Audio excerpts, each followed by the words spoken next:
Si Andrea Brillantes. Tila botong-boto ang ama ni Richie Rivero sa panibagong nobya ng kanyang anak.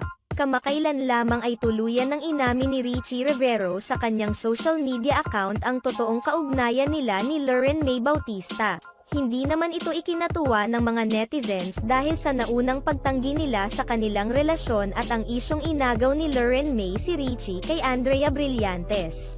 Samantala, matapos ang pag-amin ni Richie Rivero, naging sunod-sunod naman ang cryptic post ni Andrea Brillantes na hinala ng marami na sagot niya sa naging pag-amin ni Richie Rivero. Subalit, ang mas nakakuha sa pansin ng mga netizens ay ang naging Instagram post ng ama ni Richie Rivero na tila harapang pasaring niya sa ex-girlfriend ng kanyang anak na si Andrea Brillantes. Yun naman ang hindi totoo. Plus, importante yung maayos na ugali at pagrespeto sa minamahal mo at hindi lang pakitang tao.